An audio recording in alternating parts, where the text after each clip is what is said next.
長。Secretary for Transport and Housing.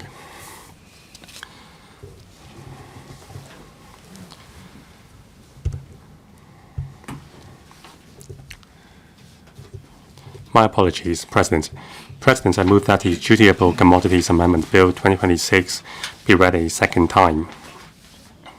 In November 2024, the government published the Action Plan on Green Maritime Fuel Bunkering, with the aim of developing Hong Kong into a hub for green maritime fuel bunkering. In the year and a half since the Action Plan was published, we have been working at full speed to implement the relevant measures and have already achieved results. For example, Hong Kong now offers regular liquefied natural gas or LNG and biodiesel bunkering services. In 2025, the volume of green maritime fuel bunkering in Hong Kong exceeded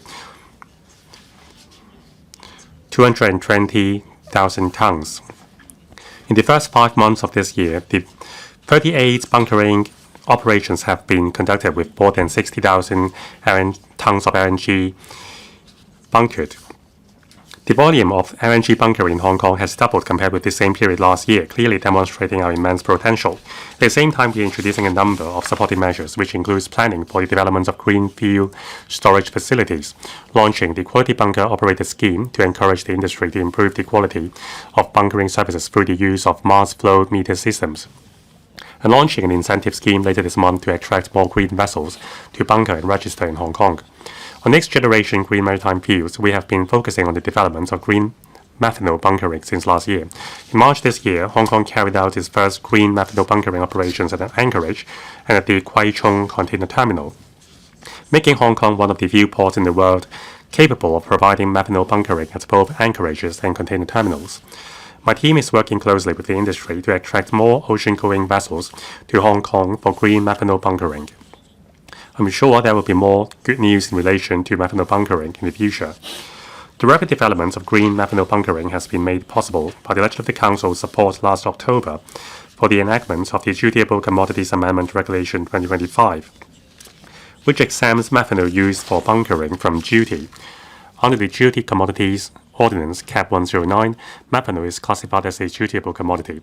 This arrangement is unique to Hong Kong, and the high methanol tax will significantly increase the operating cost of methanol bunkering at Hong Kong's ports, which will undermine our appeal to shipping companies and bunkering operators.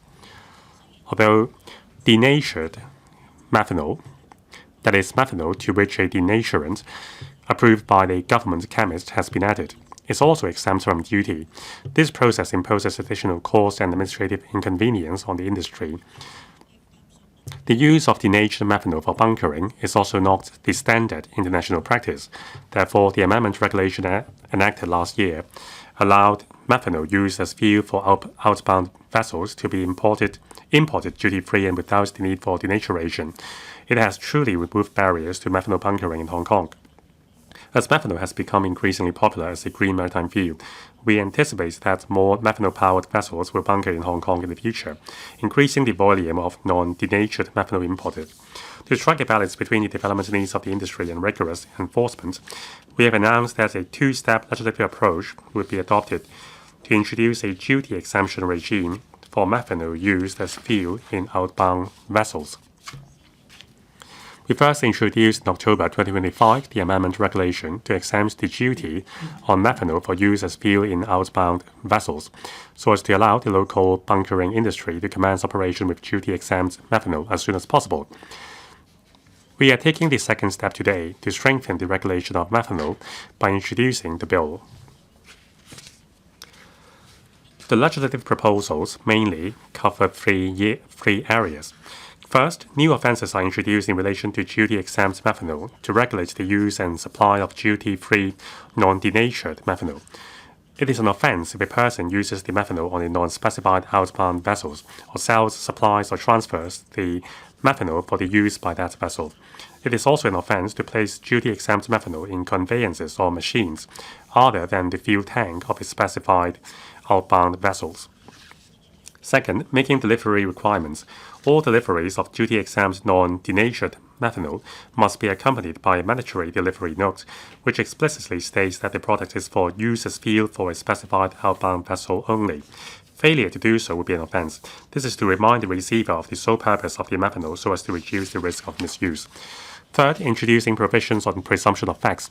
Under specific circumstances, non-denatured methanol with an alcoholic strength exceeding 30% by volume is presumed dutiable, unless the contrary can be proven. This will make law enforcement more effective.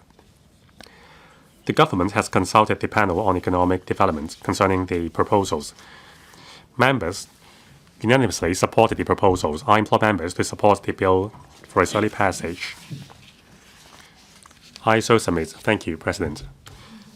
I now propose the question to you that the aforesaid bill be read the second time. In accordance with the rules of procedure, the second reading debate is adjourned and the bill is referred to the House Committee.